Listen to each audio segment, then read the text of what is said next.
आनंद भगवान की जय हो। वसुदेव सुतं देवं कंस चाणूरमर्दनं देवकी परमानंदं कृष्णं वंदे जगद्गुरुम्। वसुदेव सुतं देवं कंस चाणूरमर्दनं देवकी परमानंदं कृष्णं वंदे जगद्गुरुम्। अज्ञानतिमिरान्धस्य ज्ञाननञ्जशलाकया चक्षुरुन्मीलितं येन तस्मै श्रीगुरुवे नमः। परम मंगलमय परात्पर पारब्रह्म परमेश्वर अखिलेश्वर अनंत कोटि ब्रह्मांड नायक अकारण करुणा करने वाले भक्तवांछा कल्पतरु नंद नंदन पीताम्बरधारी भगवान श्री कृष्ण के चरणों में कोट सा साष्टांग प्रणाम करते हुए मित्रों, आज जब आप सबसे निवेदन निवेदित करता हूं मित्रों, गुरु चरणों से गुरु उपदेश से जो संकलन प्राप्त हुआ है मित्रों, उन्हीं में से कुछ अंश को आपसे निवेदित कर रहा हूं मित्रों, और अपनी वाणी रूपी पुष्प भगवान श्री कृष्ण के चरणों में अर्पित करते हुए आज के विषय नाम स्वयं भगवान ही है, इस विषय पर अपनी वाणी आपसे निवेदित करता हूं मित्रों। सच्चिदानंद भगवान की जय हो। मित्रों, नाम स्वयं भगवान ही है, इस विषय को मैं कुछ बिंदुओं में आपके साथ निवेदित करता हूं मित्रों। पहले हम विज्ञान और धर्म की चर्चा करते हैं मित्रों। संसार के प्रत्येक सभ्य देश के शास्त्र ग्रंथ हमें बताते हैं कि इस जगत का एक सृष्टा है जो सर्वव्यापी, सर्वदृष्टा, सर्वशक्तिमान और अपने उत्पन्न किए हुए प्राणियों के प्रति सर्वदयापूर्ण है। मनुष्यों में एक ऐसा भी वर्ग है मित्रों जो ऐसे किसी सृष्टा में विश्वास नहीं करता। ऐसे लोग स्वयं वैज्ञानिक होने का ढोंग करते मित्रों, परंतु वस्तुतः वे बौद्धिक यंत्र मात्र हैं और अधिकांशतः स्वैराचारी हैं। ऐसे लोग अनीश्वरवादी अथवा नास्तिक कहलाते हैं। कुछ ऐसे भी नीतिवादी या सदाचारवादी हैं मित्रों, जिन्होंने बिना धर्म का आश्रय लिए नीति अथवा आचार की एक योजना बनाने के कार्य में श्रम किया है मित्रों। यह एक बिल्कुल अप्राकृतिक प्रकार का विच्छेद और उनके मानसिक निर्माण में कुछ अभाव का अस्पष्ट चिन्ह है मित्रों। विज्ञान की सच्ची भावना तो धर्म के विरुद्ध नहीं है। प्रकृति के सच्चे और पूर्ण अध्ययन से धर्म के सुंदर रूपों पर प्रकाश पड़ता है मित्रों। प्रोफेसर हैक्सल ने कहा है मित्रों, सच्चा विज्ञान और सधर्म जुड़वा बहन के समान है और एक को दूसरे से अलग करने से दोनों की मृत्यु निश्चित होती है। विज्ञान के आधार में जितनी वैज्ञानिक गंभीरता और दृढ़ता होगी, उतनी ही उसकी उन्नति होगी। तत्व ज्ञानियों के महान कार्य उनकी बुद्धि की अपेक्षा उनके धार्मिक प्रवृत्तिमय मन के द्वारा नियंत्रित बुद्धि के ही परिणाम मित्रों अधिक हैं। सत्य ने उनके तार्किक उपकरणों की अपेक्षा उनकी श्रद्धा, उनके प्रेम, उनके हृदय की सरलता और उनके आत्म त्याग के प्रति अधिक आत्मार्पण किया है मित्रों। ये श्री हैक्सले एक प्रसिद्ध अंग्रेज वैज्ञानिक थे। जन रूढ़िया वे वैज्ञानिकों में वैज्ञानिक थे। सच्चा विज्ञान सच में सच्चे धर्म का कभी विरोध नहीं कर सकता मित्रों। दूसरे बिंदुओं में निरूपण करता है मित्रों, ईश्वर का अस्तित्व। बहुत से लोग समझते हैं कि विज्ञान अधार्मिक है, पर वस्तुतः विज्ञान कभी धर्मद्रोही नहीं हो सकता मित्रों। उस विज्ञान की उपेक्षा है जो अधार्मिक होती है। इस चतुर्दिक सृष्टि के अध्ययन के प्रति अस्वीकृति है जो अधार्मिक है। विज्ञान में एक निष्ठा, एक मौन उपासना है मित्रों। अध्ययन किए जाने वाले पदार्थों और फलता उनके हेतु में विश्वास की प्रतिष्ठा अथवा उसकी मौन स्वीकृति है। यह केवल श्रद्धा नहीं है मित्रों, वरम कार्य रूप में व्यक्त होने वाली निष्ठा है। यह केवल मौखिक आदर प्रदर्शन नहीं है, वरम समय के त्याग, विचार और अध्यवसाय द्वारा सिद्ध आदर है मित्रों। परम संसार में ऐसे लाखों स्त्री पुरुष हैं मित्रों जो ईश्वर तथा उसके प्रति कर्तव्य पालन के संबंध में पूर्णता विमुख हैं। वे इस संसार के दैनिक झंझटों, संकटों और हाहाकार के बीच रह रहे हैं और कदाचित ही कभी आत्मा और परमात्मा के विषय में सोचते हैं। वे नहीं जानते हैं कि हम उसी में रह और चल रहे हैं। एवं हमारी सत्ता उसी के अंतर्गत है मित्रों। इस जगत के प्रत्येक उत्पन्न पदार्थ और प्राणी में वर्तमान है। अपनी अंतः प्रकृति में किंचित डूब कर देखने समय इस महान सत्य का अनुभव होने लगेगा कि इस जगत की प्रत्येक वस्तु एक दूसरे से संबंधित और परस्पर आश्रयी है एवं यह विशाल विश्व उसी की अभिव्यक्त है, उसी में अनुप्राणित है और उसी के द्वारा जीवित है। इस प्रकार जगत की प्रकृति मित्रों उस अनंत और निरंतर संबंध की ओर जो हमारे और उसके बीच है पूर्णतः निर्देश करती है मित्रों, और स्पष्टता बताती है कि उसके प्रति हमारे स्थायी कर्तव्य हैं। यह हमारा एक निश्चित कर्तव्य है कि हम उसे निरंतर अपने मन के समक्ष रखें। अगले बिंदु के रूप में मित्रों निवेदन है ईश्वर की सेवा के साधन। अब यह देखना चाहिए कि उसे अपने सम्मुख रखने का साधन क्या है मित्रों। यह बहुत स्पष्ट और सरल है मित्रों। जब हमारा कोई मित्र अंधकार में किसी भीड़ में खो जाता है, तब हम उसे प्राप्त करने अथवा खोज निकालने के लिए क्या करते हैं? हम उसे पुकारते हैं। हम उसे उसका नाम लेकर यूँ पुकारते हैं कि हमारी आवाज़ उसके पास निश्चित रूप से और शीघ्रतापूर्वक पहुँच जाए। वह प्रत्युत्तर देता है और हमको अपने दर्शन से कृतार्थ करता है। केवल यही एक प्रभावशाली और फलदायी उपाय है मित्रों।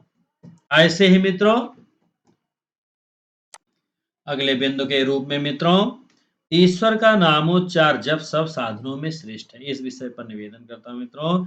हमारे शास्त्रों में ईश्वर उपासना के अनेक मार्ग बताए गए हैं।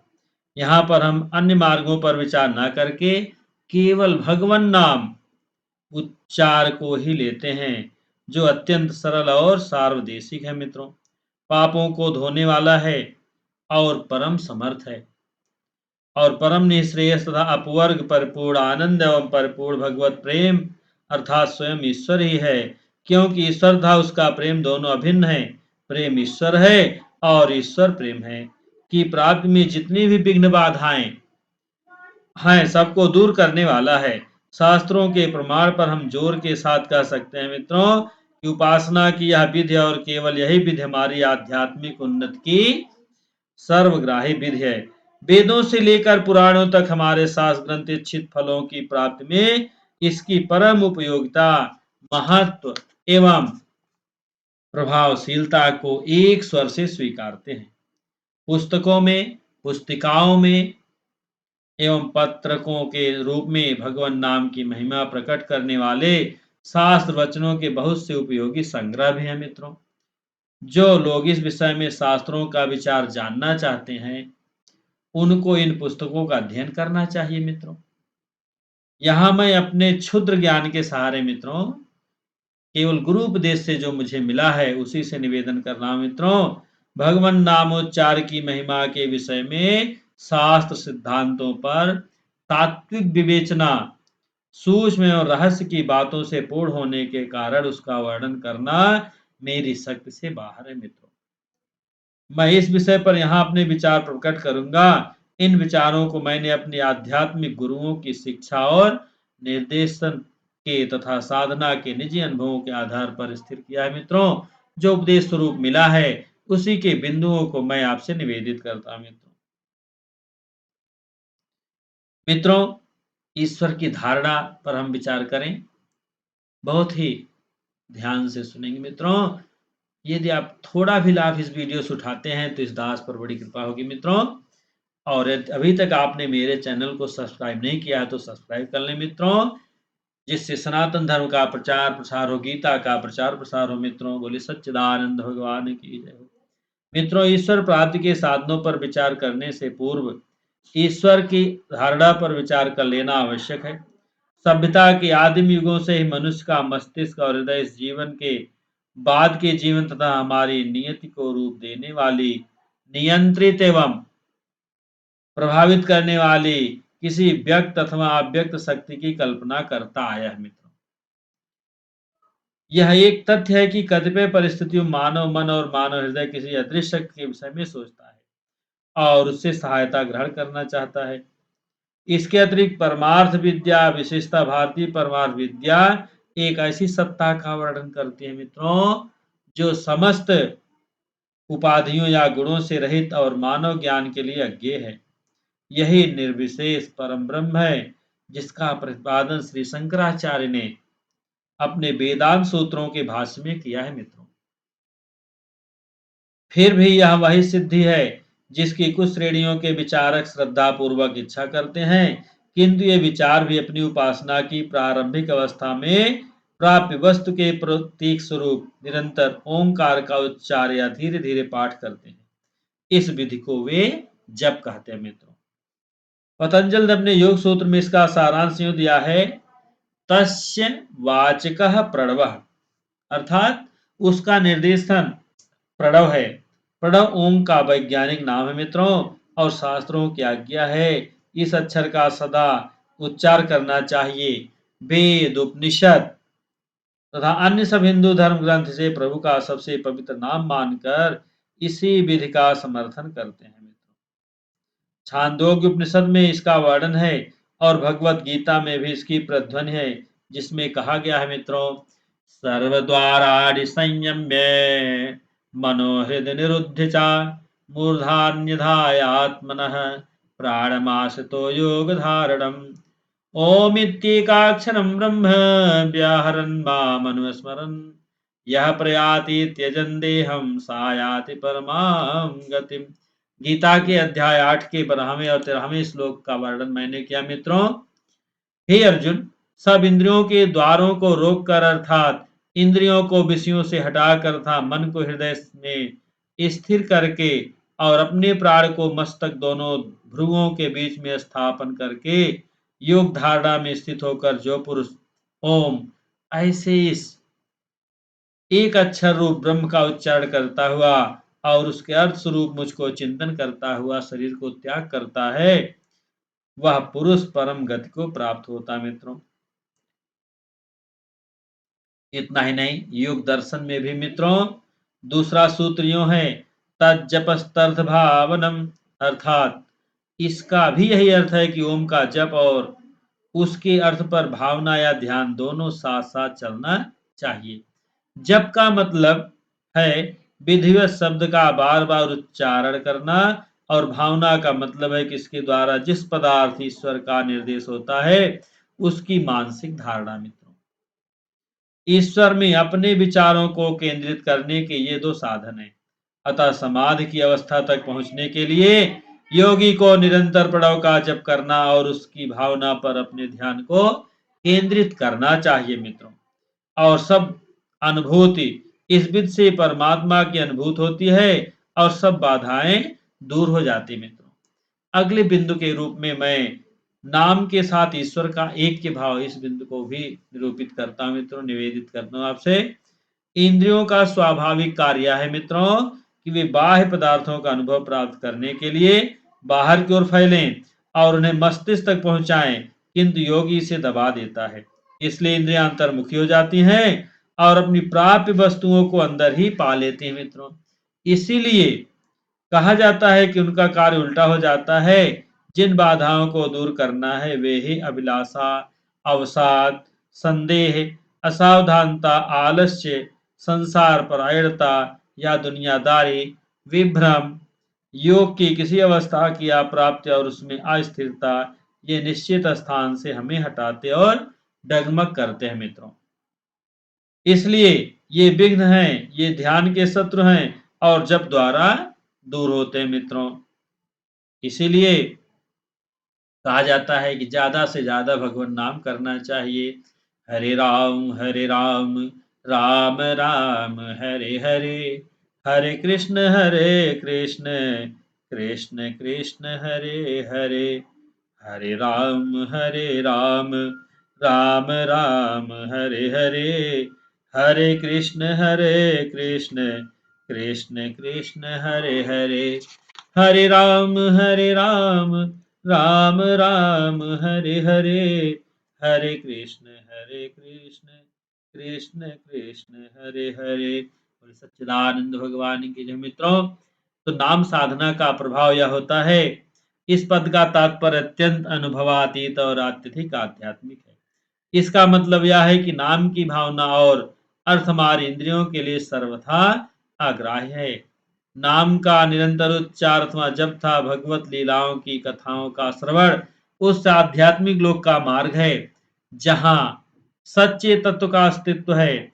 सत्य की सिद्धि के लिए प्रधान आवश्यकता इस बात की है कि निष्ठा पूर्वक निरंतर भगवान नाम का जप किया जाए। मित्रों, भगवान नामोच्चार का प्रथम प्रभाव तो यह है कि हमारा मन सब प्रकार के कुविचारों तथा दुर्भिलाषाओं से मुक्त होकर निर्मल हो जाता है। मित्रों, दूसरा प्रभाव यह होता है कि यह अपने प्रभावकारी अथवा गुणकारी होने का दृढ़ विश्वास स्थापित कर देता है। मित्रों, तीसरी बात यह होती है कि यह सत्संग की ओर हमारी रुचि बढ़ाता है। मित्रों, चौथी बात यह कि इससे हम निरंतर नामोच्चार अथवा भजन में लगे रहते हैं। मित्रों, पांचवा परिणाम यह होता है कि हमारी आध्यात्मिक उन्नति के मार्ग में जो विघ्न बाधाएं आती हैं उन्हें दूर कर देता है। मित्रों, छठा यह कि हमें जप के अभ्यास में आसक्त कर देता है। मित्रों, सातवें हमें नाम में स्वाद आने लगता है। मित्रों, आठवां हमारा हृदय नाम साधना के शीर्ष बिंदु में केंद्रित हो जाता है,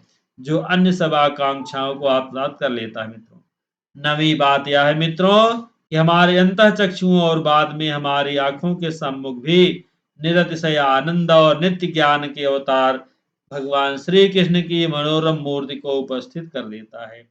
इस प्रकार हमारा कार्य पूर्ण हो जाता है। मित्रों, हमारे शास्त्रों में इस सिद्धांत का प्रतिपादन करने वाले शास्त्रों श्लोक हैं कि इस जगत के दुखों से मुक्त होने तथा सर्वोच्च आनंद एवं अनंत सुख जो ईश्वर अपने प्रेमी भक्तों को दे सकता है, मित्रों, प्राप्त करने के जितने साधन हैं उनमें नाम साधना सर्वोत्तम है। बृहन्नारदी पुराण ने बड़े बलपूर्वक यह बात घोषित की है। मित्रों, कि नाम साधने के अतिरिक्त कलयुग में मुक्ति प्राप्त करने का दूसरा उपाय नहीं है। मित्रों, बोले सच्चिदानंद भगवान की जय हो। इसलिए हरे नाम हरिर्नैव केवलम कलौ ना सत्येव ना सत्येव ना सत्येव गतिरन्यथा। मित्रों, नाम साधना उपासना की सर्वोच्च विधि है। इस श्लोक के द्वारा जो मैंने अभी आपके साथ श्लोक निवेदित किया, मित्रों, अन्य विधियों को त्याग कर भगवान नाम जप की उपयोगिता, महत्व और प्रभाव में विश्वास उत्पन्न कराता है। अब यह प्रश्न उठता है कि मित्रों, कि इस उपासना के लिए निश्चित भी क्या होनी चाहिए। इसके लिए एकाधिक मार्ग है। कुछ लोग निरंतर जोर से नामोच्चार करते हैं, दूसरे लोग 108 मणियों या दानों की माला पर भगवान नाम लेते रहते हैं। एक बार भगवान का नाम लेने पर एक मणि आगे कर दी जाती है। इस प्रकार कितनी बार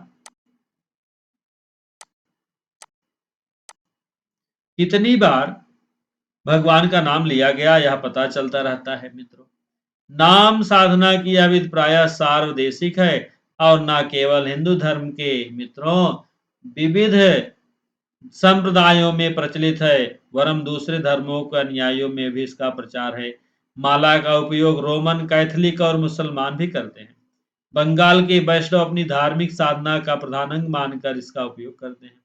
उनमें से बहुतेरे प्रायः निरंतर माला का उपयोग करते रहते हैं। मित्रों, कभी कभी वे जोर जोर से भगवान नाम लेते हैं और हाथों को ऊपर उठा उठा कर मत्त से होकर नृत्य करते हैं। मित्रों, इतना ही नहीं, साथ साथ मृदंग और करताल जोरों से बजाया करते हैं। इसे वे नाम संकीर्तन कहते हैं। मित्रों, इस संकीर्तन की विधि बंगाल में पहली बार नदिया के अवतार श्री कृष्ण चैतन्य महाप्रभु ने प्रचलित की, जिन्हें उनके शिक्षित और अशिक्षित दोनों प्रकार के भक्तों ने स्वयं श्री कृष्ण के रूप में देखा और घोषित किया था। वे श्री गौरांग के रूप में प्रकट हुए, अर्थात बाह्यतः उन्होंने श्री राधा का रंग और स्वभाव ग्रहण किया और अंदर अपने को सुरक्षित रखा। इस अवतार की लीला का बाह्य उद्देश्य और तात्पर्य था, मित्रों, कि सामान्य जनों को मुक्ति का एक साधन प्राप्त हो और वे नामोच्चार के द्वारा प्रभु श्री कृष्ण परमेश्वर के प्रति आनंदमय असीम प्रेम प्राप्त कर सकें। महामंत्र अथवा तारक ब्रह्म का जो सूत्र प्राचीन ऋषियों, संतों और साधुओं को ज्ञात था, एक बार संपूर्ण देश में उसका प्रचार हो गया। वह सुप्रसिद्ध सूत्र है, हरे कृष्ण कृष्ण कृष्ण हरे हरे, हरे राम राम राम हरे हरे। सामान्यतः इस मंत्र का मन में अथवा जोर से उच्चार किया जाता है मित्रों। गायन के रूप में मित्रों यह जोर के साथ गाया भी जाता है। श्री कृष्ण नाम संकीर्तन की प्रशंसा में स्वयं श्री कृष्ण चैतन्य महाप्रभु रचित संस्कृत काव्य श्लोक भी है मित्रों। चेत्योदर्पणमार्जनम् भवमाहादावाग्निर्वापणम् श्रियः कैरवचन्द्रिकावितरणं विद्यावधूजीवनम् आनन्दाम्बुधिवर्धनं प्रतिपदं पूर्णामृतस्वादनं सर्वात्मस्नपनं परं विजते श्रीकृष्ण संकीर्तनम्। मित्रों इतना ही नहीं, श्रीमद् भागवत का अंतिम श्लोक भी आया है, नाम संकीर्तनम यस्य सर्व पाप प्रणाशनम प्रणामो दुख समनस्त नमामि तम हरिम परम। बोले सच्चिदानंद भगवान की जय हो। मित्रों, जो श्री कृष्ण नाम संकीर्तन हमारे हृदय को निर्मल करता है, जो उस दर्पण के समान है जिसमें ईश्वर प्रतिबिंबित है, जो संसार के प्रति आसक्ति रूपी महादावाग्नि को शांत करता है, जो श्रेय रूपी कौरव कैरव के लिए चंद्रिका वितरण करने वाला है, जो विद्या वधु जीवन है, जो आनंद रूपी समुद्र को बढ़ाने वाला है, जिसके प्रतिपद में पूर्ण अमृत का स्वाद है और जो प्रत्येक आत्मा को शांतिदायक है, उसकी जय हो मित्रों। ठाकुर नरोत्तम दास ने मित्रों अपने प्रार्थना में लिखा है, गोलोकीर प्रियधन हरिनाम संकीर्तनम। इन पंक्तियों में एक ऐसे सत्य का संकेत है जिस पर ईश्वरीय सत्यों के सब नाम नम्र मुमुक्षुओं को विचार करना चाहिए मित्रों। इसलिए मित्रों भगवान नाम संकीर्तन कल युग में सबसे ज्यादा लाभदायक है। नाम स्वयं भगवान ही है मित्रों। एक बार की बात है मित्रों, श्री कृष्ण की प्यारी पत्नी सत्यभामा ने एक धर्म यज्ञ करने की इच्छा प्रकट की और नारद मुनि को इसके लिए पुरोहित चुना था। यह सब गुरु उपदेश से जो प्रसंग मिले हैं मित्रों, उसी का निवेदन कर रहा हूं मित्रों। इस कार्य के बदले सत्यभामा ने नारद को वचन दिया कि वह श्री कृष्ण के तौल की रत्न राशि उनको देंगी और यदि वैसा ना कर सकेंगी तो श्री कृष्ण पर उनका कोई अधिकार ना रह जाएगा, नारद का अधिकार हो जाएगा। महारानी ने इतने दान को बहुत साधारण समझा क्योंकि द्वारका के खजाने में अगाध रत्नराशि थी। यज्ञ पूर्ण होने के पश्चात नारद ने श्री कृष्ण के बराबर धन मांगा मित्रों। एक बड़ी तुला खड़ी की गई, एक पलड़े पर श्री कृष्ण भगवान को बैठाया गया, दूसरे पर स्वर्ण रत्नादिक ढेर लग गए, पर श्री कृष्ण का पलड़ा जो है भारी ही रह गया मित्रों। दूसरे पलड़े पर महारानी जो है बार बार देखती हैं, चिंतन करती हैं। नारद ने आकर बड़ी रुखाई से अपना निश्चित पारिश्रमिक मांगा और बोले, यह तुम उसकी पूर्ति ना कर सकोगी तो मैं श्री कृष्ण को ले जाऊंगा। सत्यभामा बिल्कुल हताश हो गई क्योंकि उन्हें श्री कृष्ण के वजन के बराबर कोई चीज नहीं मिल पाई। ऐसी मनश्चिंता के क्षण में न जाने कहां से एक वाणी सुनाई दी, अरे मूर्ख स्त्री, उन श्री कृष्ण को इस संसार की वस्तुओं से तौलने की तेरी चेष्टा कितनी मूर्खतापूर्ण है, जिनके शरीर के प्रत्येक छिद्र से प्रतिक्षण असंख्य ब्रह्मांड उत्पन्न और प्रलय होते हैं, लय होते हैं, जो अरबों ब्रह्मांडों के आश्रय हैं।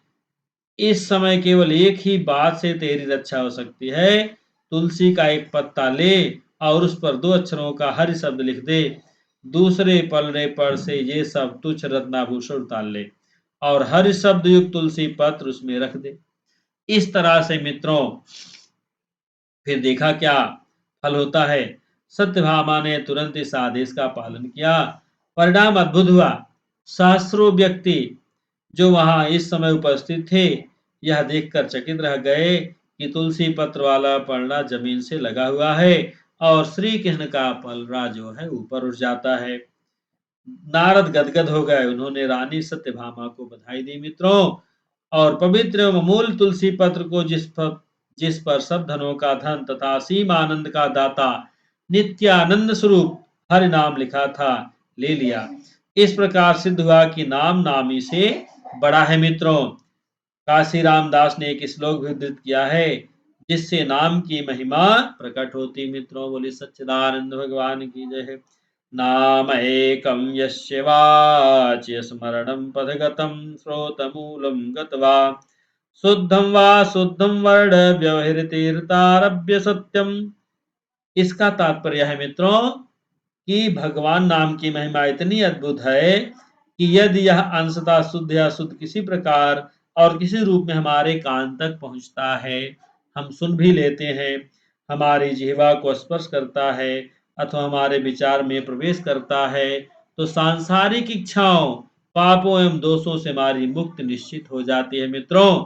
परंतु जब स्वास्थ्य, धन अथवा किसी अन्य सांसारिक पदार्थ की प्राप्ति के लिए भगवान नाम का जप या उपयोग किया जाता है, तब इसका प्रभाव घट जाता है मित्रों।